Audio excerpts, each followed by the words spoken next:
penting untuk kehidupan kita semua. Ya, perhatikan kalimat ini.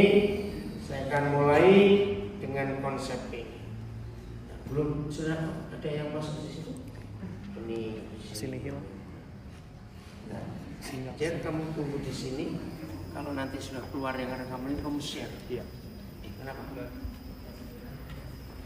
For Instagram. Kenapa? Buat Instagram. Oh bukan. Itu yang Facebook. Sabar belum di situ. Udah.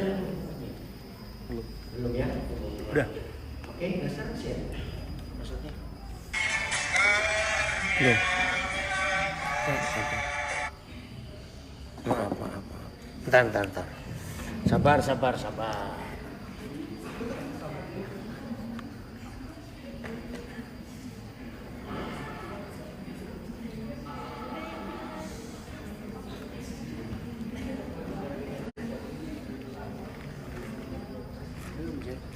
Sudah Pak?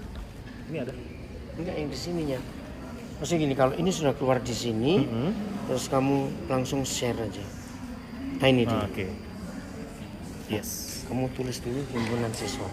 Himpunan ya? Ya, siswa. Siswa Baik, maafkan yang di rumah, ada gangguan teknis sedikit. Cimahi. Kita sekarang siap untuk belajar.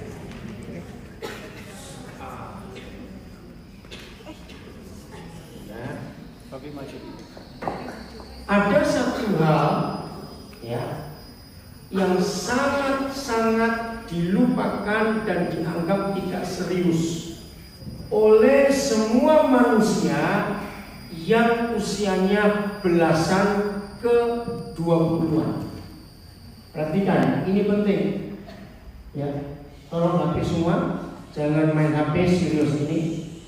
Ada satu hal dan itu fakta yang sangat dilupakan oleh hampir semua manusia yang seusia kalian semua, yaitu belasan menuju awal 20-an.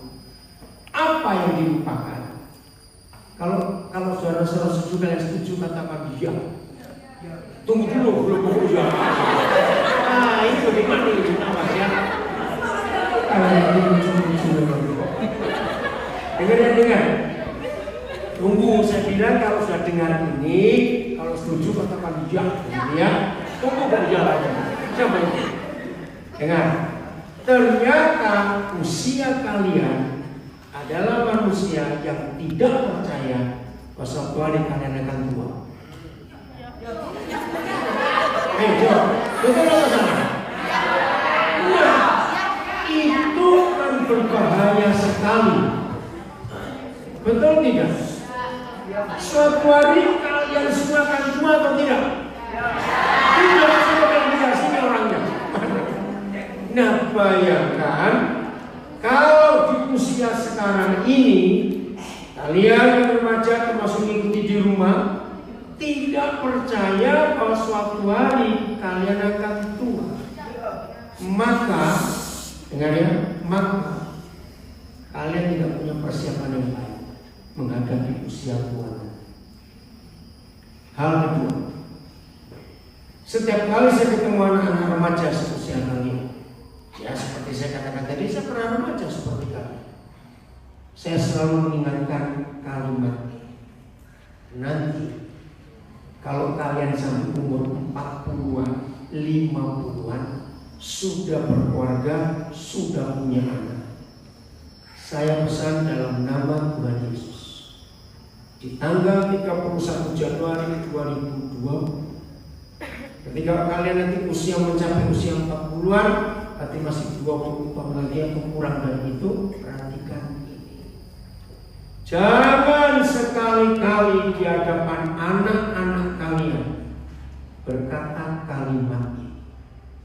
Anak-anak, seandainya papa dan mama dulu masih muda, tidak melakukan hal itu, maka hidup kita tidak sesusah atau semenderita sekarang. Wow. Apa arti kalimat ini bagi orang yang umurnya 40-an, 50-an, terus berkata, seandainya papa mama dulu waktu masih muda, mendengar nasihat kakek nenekmu, menuruti perintah orang tua, oma opamu. Mungkin hidup kita gak susah sekarang. Saya tanya pada kakak, berarti keluarga ini ngalami apa? Penyesalan. Sebenarnya keluarga ini ngalami apa? Penyesalan. Dengar yang paling penting di sini. Semenyesal-nyesalnya seorang tua bisa nggak kembali ke masa muda? Nah, anak-anak yang kami kasih, saya ingin usia saya sudah lebih dari kepala enam sudah lewat. Dengarkan. Saya nggak ingin suatu hari lagi mendengar cerita kalian. Oh dulu ada anak-anak Kristen dari Cimahi yang sekolahnya baik, ternyata setelah tua keluarganya berantakan. Tadi dia perjalanan ke sini, ini ada satu mobil dengan saya dengar ada seorang ibu umur baru 37 tahun mau bunuh diri. Anaknya 2, yang nomor 1 kelas 6 SD, yang nomor 2 masih kelas 3 SD. Kenapa orang lain yang cerita? Karena suaminya nyiksa dia. Anak-anaknya stres sekarang. Bayangkan.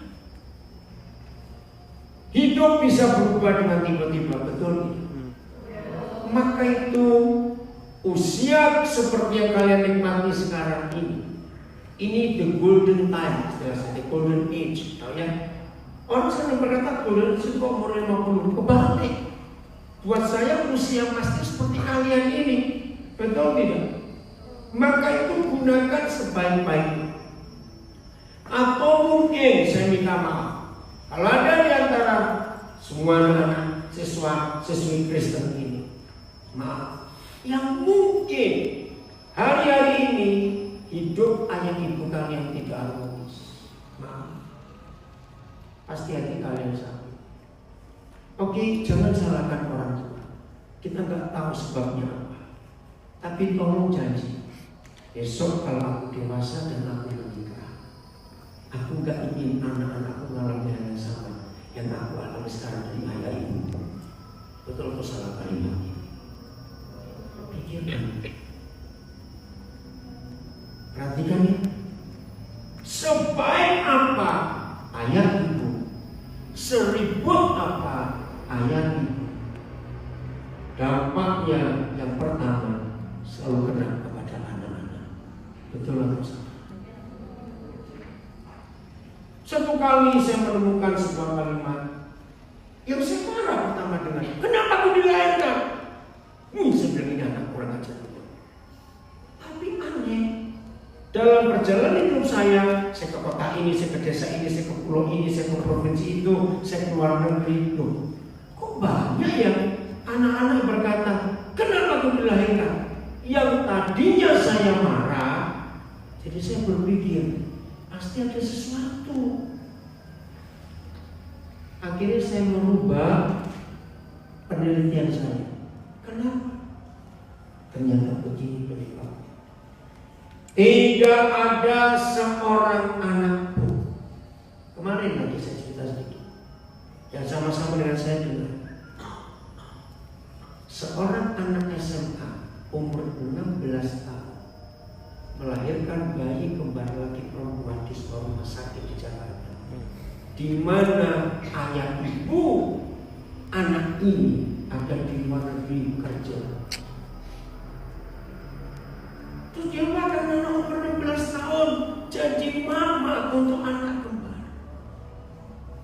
Saya nggak kenal, tapi karena pelayanan saya banyak orang yang sudah tahu nomor telepon saya. Kalau ada kasus-kasus anak dibuang begitu, mereka telepon saya. Langsung saya bantu urus, saya cari keluar. Nah, berita ini datang dari tantunya ibu muda 16 tahun banyak. Lebih celaka lagi, dihamili oleh kakak kelasnya. Dan kakak kelasnya lari, saya nggak tahu, bawa motornya anak ini, bawa ATM semua dia tahu. Yang mana orang tuanya kirim uang dari luar negeri, hilang. Saudara bisa bayangkan. ini nggak berdosa. Begini jawabannya, mengapa ada anak-anak berkata, kenapa aku dilahirkan? Di dunia ini tidak pernah ada seorang pun anak yang mau lahir buat proposal ke papa mamanya, tolong dong lahirkan aku. Loh, ada tidak? Tidak. Maka itu tolong perhatikan, satu-satunya hal yang sangat menyakitkan hati seorang anak. Ada banyak hal. Dibully sakit nggak? Sakit. Begitu jangan bully temanmu ya. Tolong sakit. Jangan pernah mengejek, merendahkan temanmu sebagaimanapun keberadaan. Kalau kalian main Facebook, cari sebuah situs, judulnya Born Different. Ya, Born Different, coba. Itu bagus kan? Bisa siapa namamu? Bagianmu? Laptop siapa namamu? Jordan. Itu coba kamu klik Born Different. Bisa tulis dilahirkan dengan perbedaan. Itu tiap hari saya dapat kiriman anak-anak cacat. Ini hari ini 3 kali ya cacat, 3 kiriman Born Different ya cacat. Yang terakhir sore tadi ini kalau melihat ada anak punya penyakit kelainan kulit, nggak bisa kena sinar matahari lebih dari 1 menit, langsung terbakar. Lalu anak ini kemana-mana tiap hari harus pakai kayak plastik khusus yang nggak bisa tembus ultraviolet. Born Different. Ya. Nah, di situ kita belajar.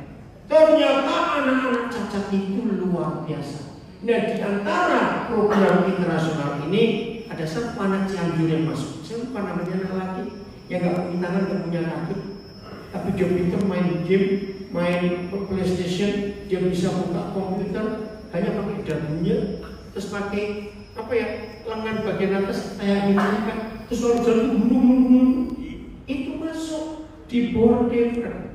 Dan anak ini suka cita walaupun nggak bisa, nggak punya tangan, nggak punya kaki. Nah, waktu itu jangan bully. Sudah bisa tulis Born Different ya, jangan bully. Nah, begini, ada banyak hal yang bisa menyakiti hati kita, betul tidak? Bapak Ibu guru kita bisa menyakiti kita nggak? Nah, ini satu-satunya hal yang paling menyakitkan dalam hidup seorang anak, kalau yang melahirkan dia menyakiti dia. Betul atau salah? Betul atau salah? Siapa yang melahirkan kita? Orang tua. Nah, ketika anak-anak yang tidak pernah minta dilahirkan atau buat proposal untuk dilahirkan, lalu disakiti oleh melahirkan, itu sakitnya luar biasa. Apa yang saya buat setelah saya tahu kebenaran ini? Yang saya buat adalah selalu cari anak yang di panti asuhan. Nanti tanggal 3, 4, 5 Juni tahun ini, bersama beberapa teman-teman, kami akan kumpulkan 1.000 anak panti asuhan dari seluruh Indonesia di Prigen, Jawa Timur. Ini pertama kali saya bisa kumpul 1.000. Nah, ini tim yang kami bagi tugas untuk milih. Ya, karena sulit kalau anak-anak panti itu, kalau kami datang mereka maunya ikut semua, tapi kami nggak mampu. Dengar. Maka itu kalian yang masih remaja begini, jangan ada free sex dalam nama Yesus. Setuju tidak saya bicara? Jangan.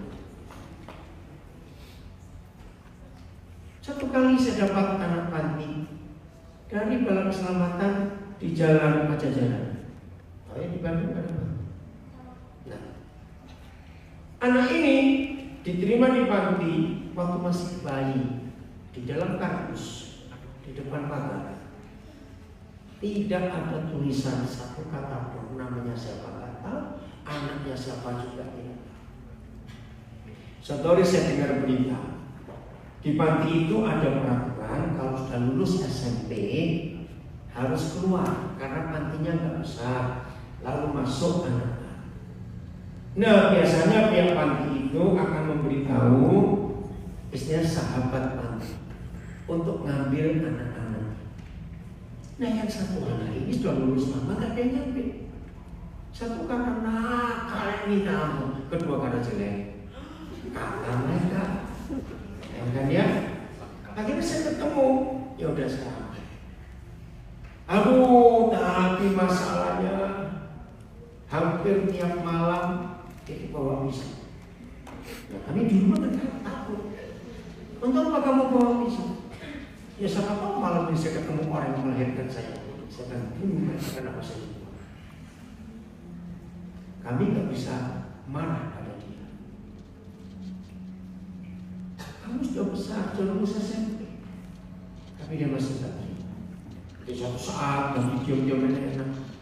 Dia bisa panggil kami papa, telepon lagi ke panti. Pasti mereka tahu saya ini anaknya siapa. Enggak mungkin mereka nggak tahu. Oke, telepon pakai speaker supaya dengar. Pihak panti berkata kami nggak tahu. Dia ini ada di dalam kardus. Itu sampai 3-4 kali kami minta. Aduh, dia sudah buat ulah yang gak karu-karuan. Gara-gara dia kami itu urusan kantor polisi berapa kali. Sengaja. Nah terus sekarang mau dibuang kemana?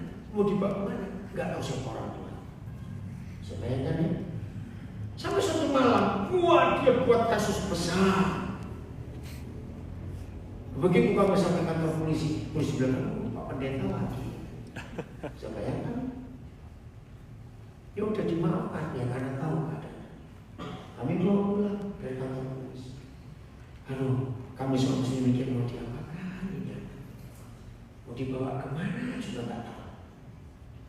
Semua SMA di kota kami sudah habis dimasukin, dikeluarkan semuanya. Saya bayangkan. Kami lagi santai. Gak apa-apa, tiba-tiba dia jatuh berlutut, nangis, minta maaf. Dalam hati tidak bisa berapa kali kamu minta maaf, buat lagi. Tapi kali ini lah, dia bilang, sekarang saya baru tahu kalau papa mama sayang saya. Selama ini saya buat ini sih sengaja. Ini kalimat buat kami berubah. Saya cuma ngetes. Yang melahirkan saya saja nggak sayang saya. Mana ada orang lain yang nggak melahirkan itu bisa saya. Wih, di situ hati kami berdua aja. Langsung istri saya peluk dia. Janji mulai hari ini kamu sudah tahu bahwa kami sayang. Secara hidupnya bu. Wow. Tapi kalau harus pindahkan dia ke SMA luar kota lagi karena sudah hampir semua SMA di kota itu. Dapat kami di sebuah kota, saya nggak sebut kota. Masuk berapa semester kedua hampir selesai. Waktu itu kelas 2 SMA. Dia bilang, Pak, tolong buatkan saya puisi. Puisi apa? Nah, keren juga ini sekolah. Ya saya tahu jangan tersinggung. Sekolah biasanya anak yang nakal berani pasti jadi ketua OSIS. Itu bukan biasa dipilih kok. Nah ini jadi ketua kelas. Nah, gabungan 11 SMA di kotanya itu pas hari ibu membuat perlombaan puisi tentang ibu. Nah terus dia telepon saya, Pak, saya dapat tugas ini untuk membuat puisi tentang ibu. Nah Papa tahu saya nggak punya mama, saya harus ngomong apa? Langsung tak di pikiran saya, hei kamu jangan ngarang cerita, saya bilang begitu. Nah terus gimana? Justru kamu harus ngomong di depan teman-temanmu dari sekian belas SMA itu. Saya adalah hasil dari free sex. Dia bilang, Papa ngawur aja. Hei, dengar ya kamu harus jujur. Beritahu teman-teman supaya jangan ada anak seperti saya lagi. Ya. Yes. Cukup hanya saya saja. Ya. Saudara, saya ajari dia berkata seperti itu. Saya nggak tahu ceritanya. Seminggu kemudian beberapa wartawan dari koran lokal di kota itu telepon saya. Saya pikir ada apa ini? Ternyata puisi dia itu membuat gempar kota. Dan para wartawan tanya, kamu anaknya siapa? Ya bilang aja anaknya pendeta Daniel Alexander. Minta nomor telepon. Sekarang akhirnya saya bilang dia, kamu sangat terkenal, kamu seorang, saya bilang begitu. Supaya jadi dia menolong banyak orang. Suatu hari dia cerita saya lulus, dia bisa kerja, ya dia nggak bisa kuliah. Udah Pak, saya ketemu calon saya. Yang benar saya bilang, jangan main-main loh orang apa malu nanti saya bilang begitu. Enggak, Pak, ini sih. Saya kaget. Ternyata nggak tahu bagaimana ceritanya. Dia ketemu seorang anak tunggal dari satu keluarga. Nah, saya harus kenal dulu dong. Ngerti nggak bayangkan ini? Jangan sampai nanti selama menikah terjadi sesuatu saya disalahkan sebagai orang tuanya. Maka saya datangi orang tua calon anak saya ini. Saya cerita apa adanya supaya nggak ada yang salah dia di belakang. Ternyata calon mertuanya sudah tahu semua. Oh ya sudah tahu. Jadi ini keberadaan anak kami ini. Sampai hari ini pun dia nggak tahu, kan tidak tahu siapa orang, nggak apa-apa. Tidak perlu lihat backgroundnya seseorang. Yang penting mereka saling mencintai. Akhirnya mereka menikah dan luar biasa. Dan nanti saya mikir, jangan tersinggung. Kalau saya punya anak perempuan satu lagi, saya mikir mau kasih anak kayak begini, jujur kan? Yeah. Maaf ya saya berkata, maka bisa saling pada orang tua. Sekarang maka itu bahagia, luar biasa. Maka itu hari ini kita mendengar kebenaran ini, mikir bahwa satu hari kalian akan tua. Betul. Hal ketiga, kalau suatu hari kalian sadar kalian akan tua, maka mikir. Kalau kalian mendengar kata menabung, langsung mikir apa di benak ini? Ayo menabung, cepat mikir apa? Uang. Dan itu salah. Salah besar kalau tiap kali kita mendengar kata menabung itu tentang uang. Salah. Sekarang kita belajar. Ternyata menabung itu gak hanya uang. Saya beri contoh. Senang gak suatu hari kalau kalian tua kalian sehat? Lu senang tidak? Senang. Nah, untuk hidup sehat di hari tua itu ternyata harus mulai menabung waktu seumur kalian. Ngerti nggak kalimat ini? Kenapa di situ udah lanjut? Seperti lihat ke sini ya.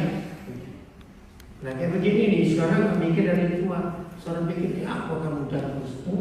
Ini pelajaran penting. Kalau toh kalian nggak mendengar, saya nggak rugi. Lo betul tidak? Yang rugi kalian. Karena satu hari kalau kalian tua, makin tua lebih tua tadi, jangan pernah keluar kalimat ketika umurmu 40, 50 di depan anak-anak kalian berkata, seandainya papa mama waktu masih muda tidak melakukan itu, hidup kita nggak sesusah sekarang. Jangan keluar dari mulut kalian. Setuju saya ngomong? Nah, hidup sehat. Orang ingin hidup sehat, jangan mulai mikir waktu umurnya 40-an, terlambat. Betul tidak? Hidup sehat harus dimulai dari umur belasan. Satu, pola makan harus dijaga baik-baik. Pola istirahat dijaga baik-baik. Nah, itu saya katakan menabung. Betul tidak? Betul tidak? Menabung. Jadi nggak harus uang. Ternyata apa saja bisa kita tabung dalam hidup ini. Yang berikut, adakah orang menabung ketakutan? Ada. Jawab, ada tidak? Ada. Adakah orang menabur kekhawatiran? Menabung kekhawatiran? Nah, maaf. Adakah orang menabung percabulan? Nah. Jadi apa saja dalam hidup ini bisa kita tabung. Oke. Satu hal yang sangat penting dan itu pasti ada dalam semua bentuk tabungan. Apa itu? Bunga. Serius, betul. Nah, kita nggak bisa. Kalau nabung uang, bunganya senang. Senang dong nabung. Tapi bayangkan kalau menabung kekhawatiran sejak engkau masih muda, hasilnya adalah kehancuran diri. Itu bukan. Menabung kebencian ada tidak? Loh, saya tanya, ada nggak orang nabung kebencian? Maka bunganya kebencian adalah dendam. Dan hasil utama dendam adalah pembunuhan. Itu karena sakit hati kita putus. Ingat berapa bulan yang lalu ada film Joker? Saya nggak nonton, saya nggak menganjurkan anak-anak. Tapi saya baca resensinya. Bayangkan dia bunuh ibu tirinya sambil tertawa. Kenapa Joker bisa jadi seperti itu? Karena sejak kecil, karena sejak kecil dia disakiti, dia dibully. Gak ada jalan lain.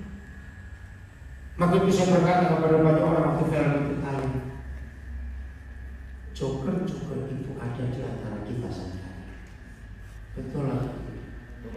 Maka itu kalian siswa-siswi Kristen sejimahi, kalian punya tanggung jawab untuk generasi kalian.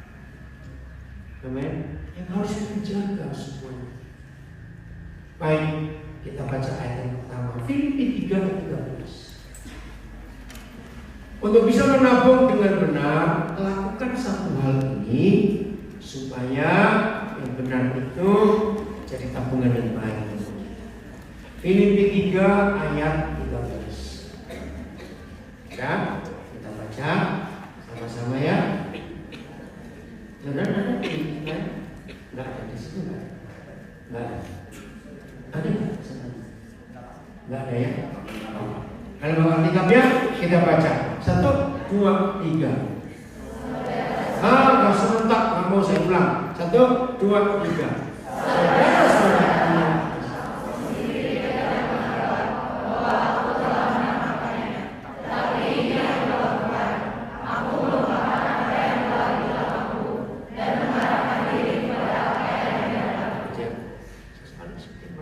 Iya Pak. Saudara-saudara, aku tidak menganggap bahwa aku telah menangkapnya. Ini kalimatnya. Nanti kalau kalian belajar psikologi, ayat ini sangat indah. Basic psikologi. Aku nggak menganggap bahwa aku telah menangkapnya. Semua yang masih di depan kita itu sudah kita tangkap atau belum? Belum. Tapi kita harus menangkap nggak sesuatu di depan kita? Loh, saya tanya, kalian jawab. Tetapi kita harus menangkap sesuatu, siap-siap menangkap sesuatu nggak di depan kita? Ya. Kalau tidak, kita nggak akan punya apa-apa untuk masa depan. Nah, semua kita belum menangkap karena belum sampai. Tapi ini yang kulakukan. Kalau perhatikan firman ini, orang hidup itu artinya berjalan atau berhenti? Ayo hidup. Itu berjalan atau berhenti? Berjalan. Nah, kalau berjalan itu maju atau mundur? Atau miring? Atau ke samping? Mundur, berjalan mundur. Ayo maju atau mundur, cepat. Nah, pernah dengar kata, kamu nggak move on. Pernah dengar kata itu? Artinya apa? Berhenti. Bahkan seringkali mundur. Nah, dengar adik-adik yang saya kasih. Hidup ini harus berjalan dan berjalan itu maju. Maka hanya ada satu hal yang membuat kita gak maju, yaitu kita ditarik ke belakang oleh masa lalu. Ada sebuah konsentrasi kalian. Saudara, aku tidak menganggap bahwa aku telah menangkapnya.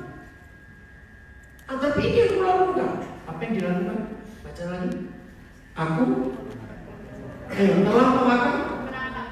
Bukan, setelah itu. Nah, melupakan yang apa yang telah di belakangku. Dan, ayo baca, dan mengarahkan diri kemana? Ke depan, ke hadapan, ke masa yang akan datang. Ini hidup. Nah, adik-adik, saudara di rumah ngikuti. Ternyata firman ini dahsyat dampaknya kalau kita melakukan. Lupakan yang telah di belakang. Coba. Semanis-manisnya masa lalu. Bisa kita tarik kembali ke hari ini? Jawab, bisa tidak? Tidak bisa. Sebaik-baiknya masa lalu pun kita nggak bisa bawa ke sini. Nggak ada gunanya. Maka nanti selesai sesi ini, kami kakak-kakak pembimbing hamba-hamba Tuhan akan mendoakan kalian yang masih nggak bisa move on dengan hidup. Bulan tanggal 7 Januari, betul. Saya harus memimpin ibadah penutupan peti jenazah dari seorang saya. Tiba-tiba acara dihentikan oleh pihak rumah duka. Ini di Surabaya. Kenapa? Ibu wali kota masuk. Siapa wali kota Surabaya? Ibu Risma. Ada apa? Ternyata dua ruang setelah ruang di mana saya harus pimpin ibadah penutupan peti. Itu ada dua jenazah ayah ibu. Ingat di Surabaya awal Januari ada badai di mana. Nah, ayah ibu muda ini lagi berteduh di jalan sebuah jalan di Papua karena hujan. Tiba-tiba pohon itu roboh menimpa dua orang ini meninggal. Nah, apa urusannya Bu Risma ini luar biasa? Dua anaknya jadi yatim piatu. Ibu Risma datang, akhirnya kami semua lihat karena cuma di samping. Di situ saya melihat pemandangan yang luar biasa. Dia peluk dua anak ini, Ibu Risma nangis. Saya wali kota Surabaya itu bertanggung jawab. Ayah ibumu meninggal karena pohon di kota saya. Pemerintah akan biayai sekolah kalian sampai lulus kuliah. Wih, luar biasa. Saya jadi terharu dan saya bangga karena saya tinggal di Surabaya. Saya ngerti. Tiba-tiba sesuatu bisa terjadi. Maaf, kalau kalian jadi dua anak ini bersedih, tiba-tiba yatim itu. Tapi yang namanya hidup harus bergerak. Tidak bisa stop, walaupun sedih. Adik-adik, saya nggak kenal kalian semua karena baru hari ini. Tapi sungguh, saya nggak tahu nanti Bu Enda dengan Mona dengan siapa yang melanjutkan acara ini, ada acara apa, saya nggak tahu. Tapi saya pesan, tinggalkan masa lalu. Apakah dia setuju? Betul. Tinggalkan masa lalu. Sepahit apa, sebahagia apa, nggak bisa kembali lagi. Kita harus menghadapi fakta masa depan. Amin. Dan di sini modalnya harus menabung. Betul? Harus menabung. Kenapa? Ayo. Dari sini dong. Ya. Jadi nabung harus uang. Tidak, salah satunya uang. Betul. Nah, nabung itu penting karena ada bunganya. Betul tidak? Galatia 6 ayat 7. Ini tabungan yang benar. Lihat Galatia 6 ayat 7. Jadi mulai kalian usia remaja ini tahu. Di Amerika pernah ada kisah. Kisahnya apa?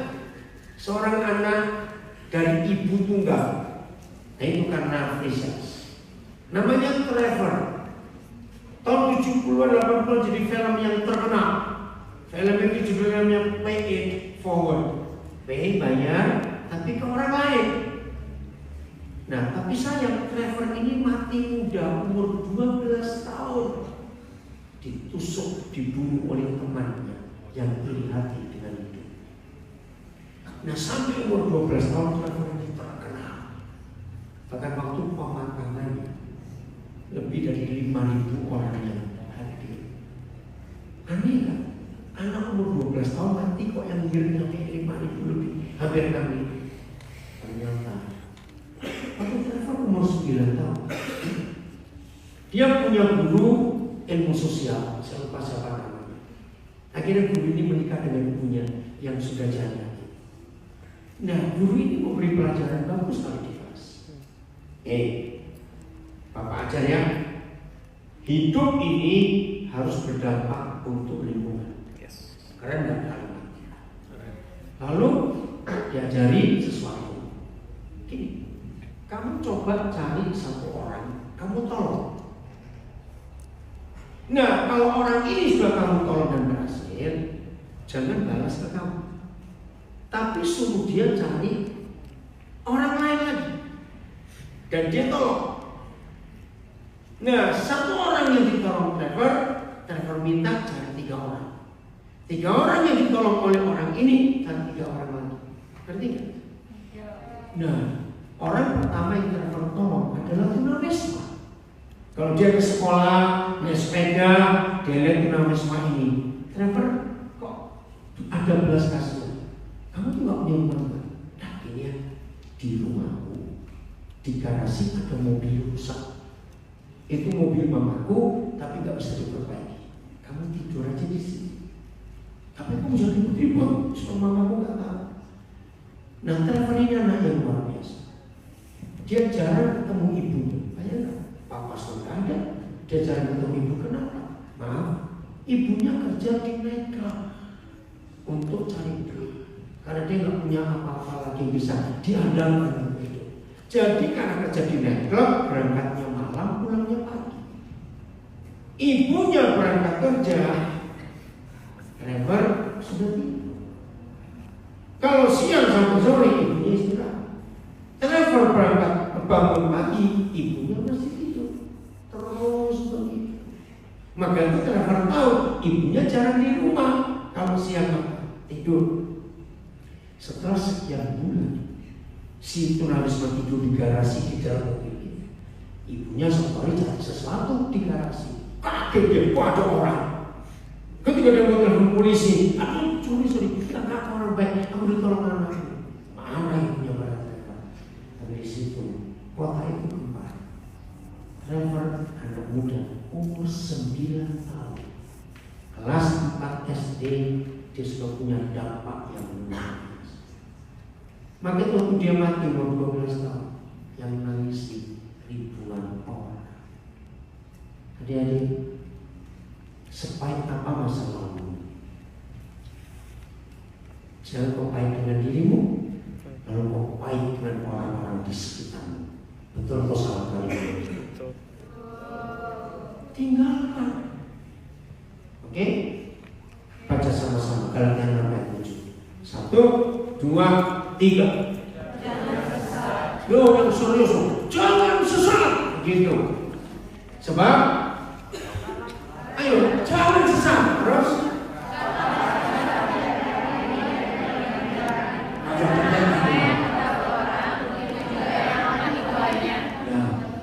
jangan sesat, jangan ngawur, jangan sembrono, jangan senangnya hidup.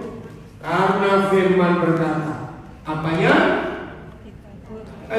yang ditabur orang itu yang akan dituainya. Nah, itu menabur, betul? Dari hari ini. Maaf, saya cuma cerita. Umur 9 tahun, saya umur 9 tahun masih kelas 4 SD. Ayah kami meninggal. Meninggalnya sangat tak enak, diculik dan dibunuh. Dan sampai hari ini kami tidak pernah tahu jenazah ayah kami itu ada di mana. Tahun itu di Indonesia hidup masih susah. Nah, ayah kami waktu dia meninggal masih umur 31 tahun. Maka dari kecil saya menderita sekali karena jadi miskin, nggak ada yang kerja. Nah, waktu saya masih SD kelas 5, ibu saya suka nyuruh saya nggak tahu kenapa dari kami 4 bersaudara hanya saya suruh sering belanja ke pasar. Nah, pesannya begini, kamu jangan belanja pagi-pagi, walaupun masih ada libur, saya nggak ngerti. Jadi siang-siang aja, jam 12 ke atas. Di desa ya, cuma tempat kami nggak ada listrik. Akhirnya saya baru tahu kenapa saya suruh belanja siang-siang. Karena banyak sayur sudah layu. Bukan cuma murah, saya dapat gratis. Karena ternyata para penjual di pasar itu melihat anak kecil ini kok kasihan bener, saya bisa belanja. Jadi sus, bawa uang sedikit dari ibu bisa dapat banyak. Keren bukan? Nah, tiba-tiba suatu hari di hati saya ada belas kasih. Zaman itu belum ada bank seperti sekarang. Saya tuh ingin balas budi kepada para penjual di pasar itu. Tapi saya nggak bisa bantu uang, hidup aja susah. Terdapat ide, karena di sekolah sudah diajari arisan. Arisan ya, dulu nggak ada bank, jadi nabungnya itu lewat arisan. Nah, saya ikut lewat arisan. Jangan cuma berapa rupiah, murah sekali. Oke, nah terus saya nawari. Ibu-ibu penjual sayur itu mau nggak buka arisan? Siapa bandar ya bandar? Ya bilang saya. Lumayan terus kecil jadi bandar. Tapi serius, saya nggak ada. Cuma 2 tahun. Karena kelas 6 saya lulus, ibu saya pindahkan saya sekolah di kota provinsi dari kota kecil. Nah, selama kelas 5, kelas 6 itu saya sangat dihargai oleh para penjual sayur di pasar. Sebagai arisan hebat nggak waktu itu? Saya ingat betul masa itu, hebat sekali. Nah, saudara, maka itu ayo sejak kecil hidup itu berdampak. Nah, rupanya dari saya belum mengerti firman saya dulu, tapi ada sesuatu di hati saya, harus nabung, nabung nggak harus uang. Itu tadi, buatlah sesuatu. Setuju? Buatlah sesuatu untuk orang lain. Suatu hari nanti kita akan menuai. Betul? Maka itu ini kebenaran yang luar biasa dalam hidup ini. Siap berubah dalam hidup ini? Benar hal ini. Nah, yang berikut, untuk kalian sukses di usia 40, 50, perhatikan lingkungan kalian bergaul. Betul atau salah? Oke. Kita buka Mazmur 1 ayat 1. Mazmur 1 ayat 1. Kita baca 1, 2, 3. Nah, stop dulu. Ini kata penting. Berbahagialah. Senang hidup bahagia? Apa katanya bahagia? Bukan cuma sedih, hancur. Kalau cuma sedih gampang, tapi hancur. Betul tidak? Ingin bahagia sampai tua nanti? Ini kalau kan goblok aja nggak mau bahagia.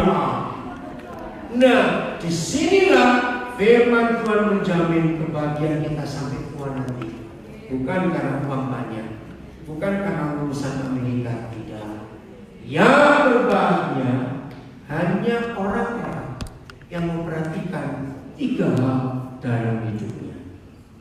Ulang, 1, 2, 3. Berbahagialah.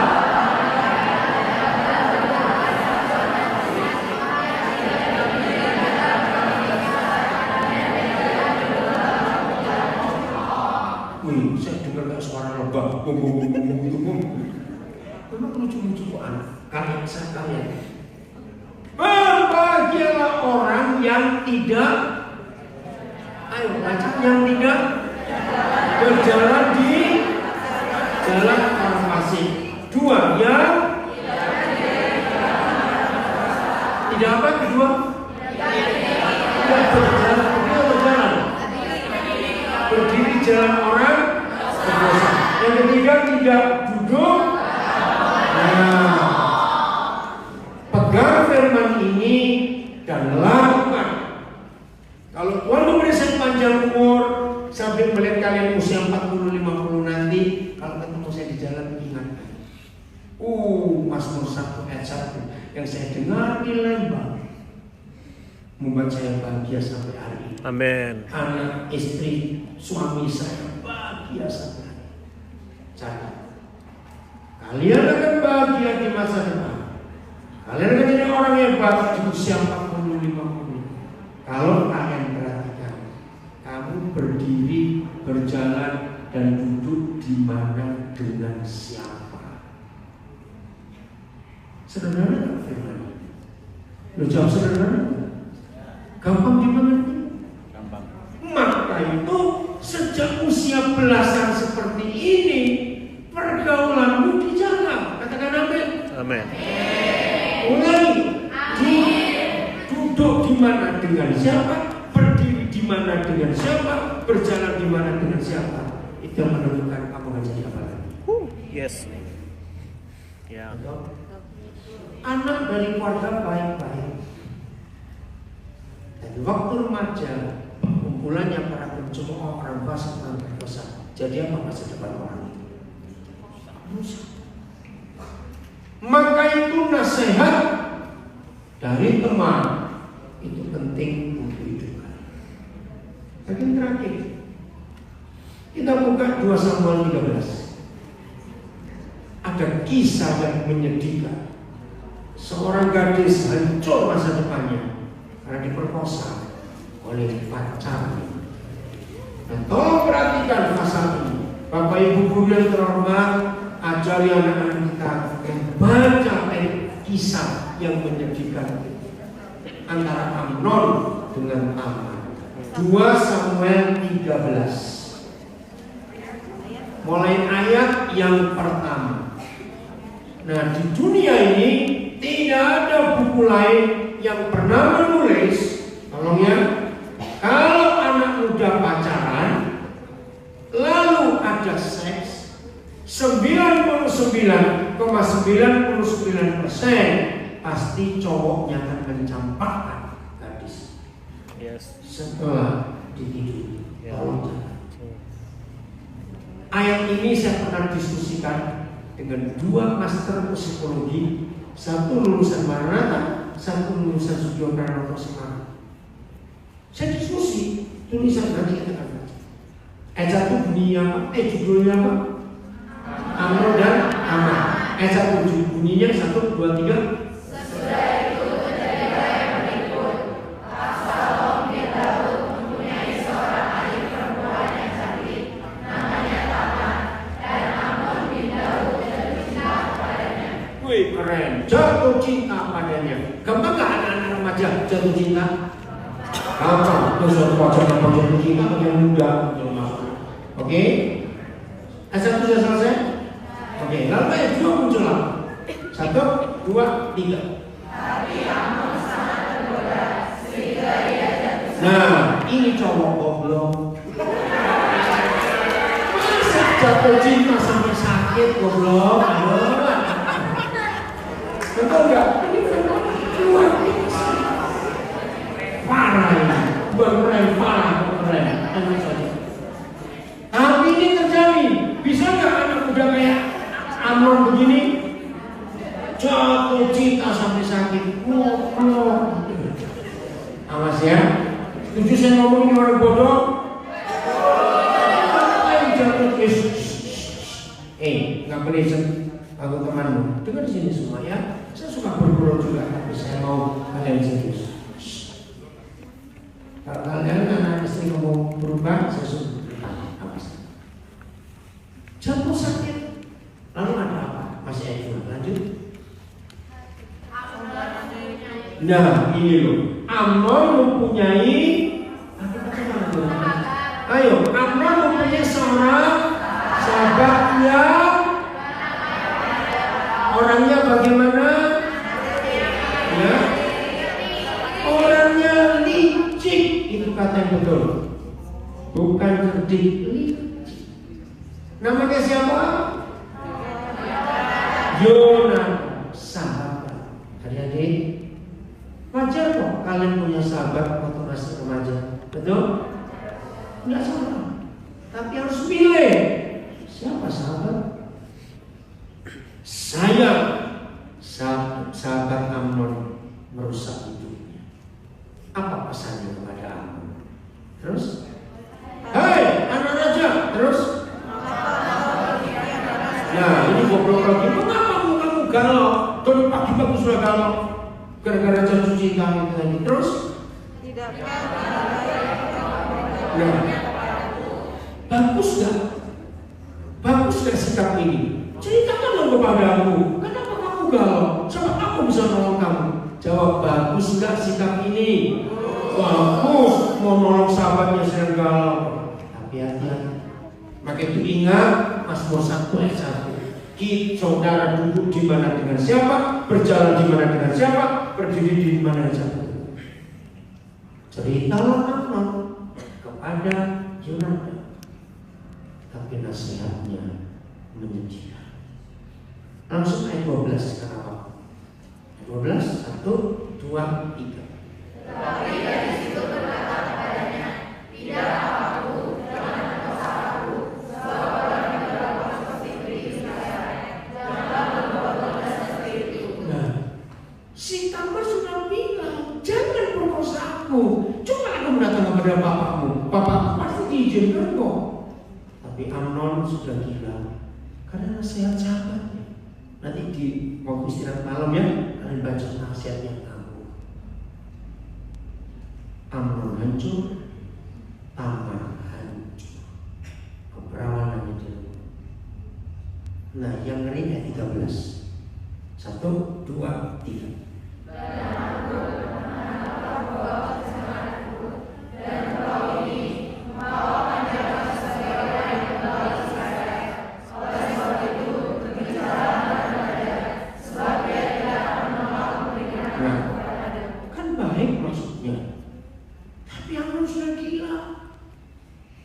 Siapa pernah tahu sejarah Korea Selatan 3 tahun yang lalu? Korea Selatan pernah punya presiden pertama perempuan. Namanya siapa? Pak Henry. Yang perempuannya ini ada orang Korea. Ini pertama kali Korea punya presiden perempuan. Tapi sayang, nggak sampai 3 tahun dia di-impeach, dimakzulkan, dipecat. Presiden perempuan tidak menikah. Nah dia punya sahabat baik saja. Tahu kita akan ketemu lagi atau tidak? Karena saya tinggal di Papua. Tapi saya pesan firman ini untuk kalian sukses. Mulai apa tadi? Menabung. Betul? Untuk kalian sukses, ingat. Jangan mikir nanti, sekarang. Kalau nanti terang, coba bilang, kalau nanti tua kalian jangan ngomong apa? Masuk ngomong apa?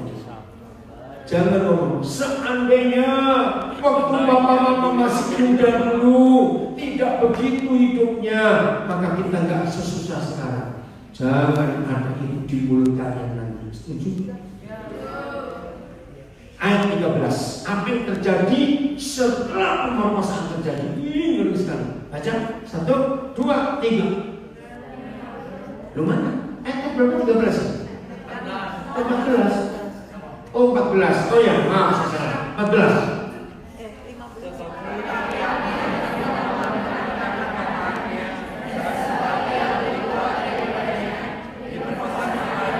Ngeri diperkosanya lah Tamar terus. Ayo yang lalu kemudian apa sih kepala kita sebenarnya? Ya terus.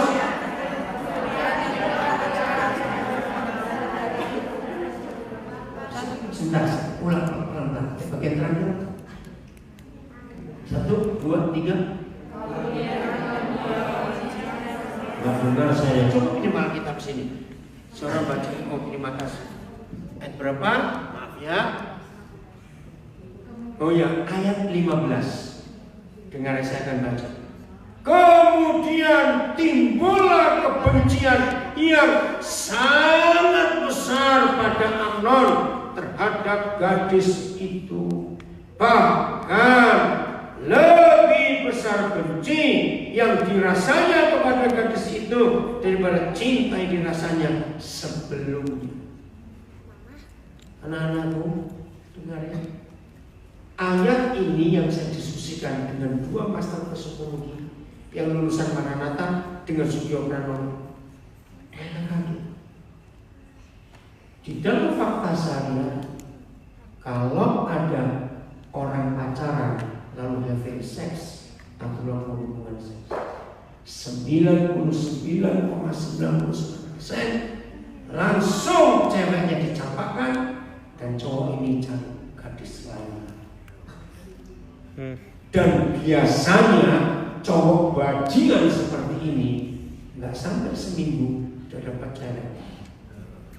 Maaf ya, saya harus ngomong.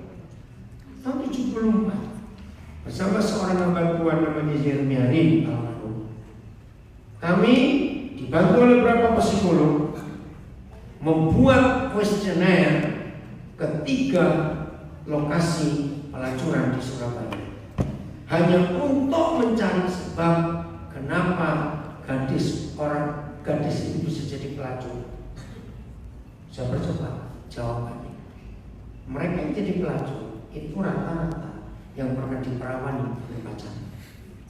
Saya nanya, kenapa semua gadis yang direnggut keperawanannya oleh cowoknya, dia akan merasa tidak berharga diri.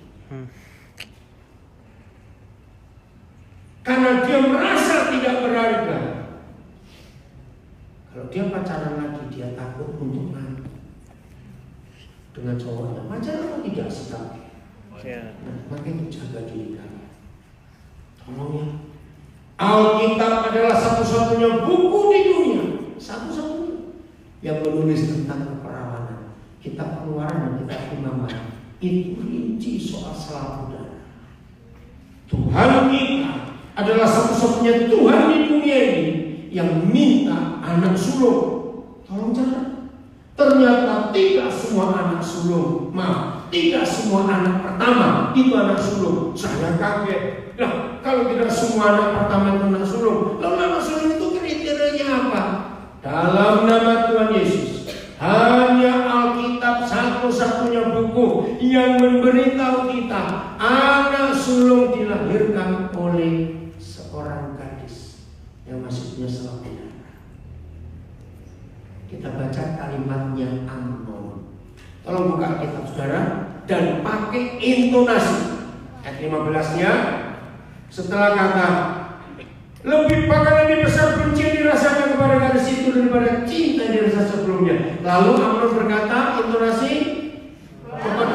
bangunlah, anyamlah. Habis dicampakkan kayak binatang.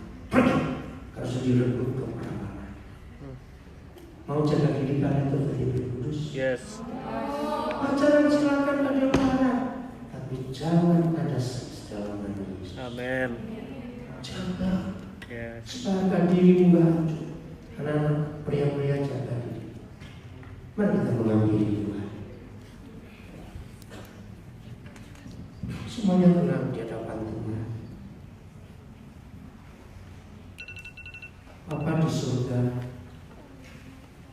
kami sudah dengar firman. Ya.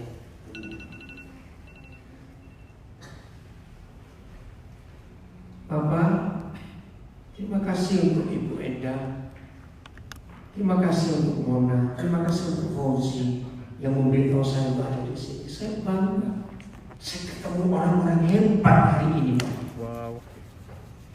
20 tahun lagi mungkin saya nggak jumpa anak-anak ini. Tapi kalau anak-anak ini menyimpan firman-Mu dalam hidup mereka, mereka akan jadi orang-orang berbahagia di dunia.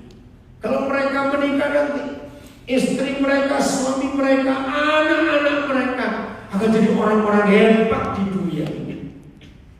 Itu sebabnya untuk saya minta, karena mungkin saya tak ketemu mereka lagi. Tolong simpankan dengan baik firman ini di hati anak-anak kami. Tolong simpankan. Supaya nanti tidak ada seorang pun di antara anak-anak kami ini yang berkata dengan penyesalan yang sangat menyakitkan hati di hari tua mereka. Papa, lindungi dan jaga mereka. Mereka harus maju Bapak dalam hidup. Mereka harus berjalan. Lindungi mereka supaya mereka tidak bertemu dengan orang yang salah dalam pergaulan. Bapak, kalau ada di antara mereka hari-hari ini bersahabat dengan sahabat yang salah, jalan mereka, duduk mereka, berdiri mereka di tempat yang salah dan dengan orang yang salah, beri anak-anak kami kemampuan untuk berkata tidak kepada sahabatnya walaupun nasihatnya bagus dan manis.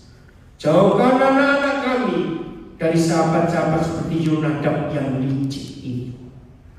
Adik-adik, waktu saya berdoa, dan kalau terpikir di antara kalian ada temanmu yang nasihati kamu, ayo nonton film porno ini, tolaknya dalam nama Yesus. Ada teman-temanmu ngajak kamu merokok, apalagi sampai narkoba, tolak adik-adik, tolak dalam nama Yesus. Supaya hidupmu gak hancur nanti. Pokoknya semua sahabatmu yang mengajak kamu gak benar, kamu harus berkata tidak. Itu demi masa depanmu dan kebahagiaan keluarga dan anak-anakmu. Bapak, para pendidik, guru-guru gak akan mampu mengawasi anak-anak itu 24 jam penuh. Hari ini Bapak selesaikan masalah mereka dengan kasih yang luar biasa. Setelah ini saya minta para hamba Tuhan, para kakak-kakak pembimbing ibu bapak guru dan sebagian anak-anak saya, kami akan mendoakan kalian adik-adik yang sedang punya masalah. Masalah pertama, siapa di antara kalian terganggu dengan pornografi percampuran sampai susah belajar, konsentrasi nggak penuh, kalian sampai susah tidur? Siapa di antara kalian yang pernah disakiti, dibully, bahkan pernah mengalami pelecehan waktu masih kecil, dan itu terbawa sampai hari ini? Tuhan Yesus sayang kalian semua. Tuhan sedih melihat kalian seperti itu. Dia mau melepaskan kita, percayalah itu. Yang lain lagi, saya berdiri atas nama orang tua. Anak-anak, maafkan papa mama. Kalau sejak kecil ada di antara kalian yang terluka dengan papa mama, hari ini papa berdiri di hadapan Tuhan. Anak-anak, maafkan papa, maafkan papa. Papa mama gagal jadi papa mama yang baik, tapi papa mama berharap kami tak ingin kalian gagal besok kalau jadi orang tua, supaya cucu-cucu kami gak mengalami kegagalan seperti kami. Maafkan kami. Tuhan, Engkau Bapa yang baik, sembuhkan anak-anak ini dalam nama Tuhan Yesus. Dalam nama Tuhan Yesus. Kasih Bapa memulihkan, kasih Bapa memperbarui, kasih Bapa mau mengampuni, kasih Bapa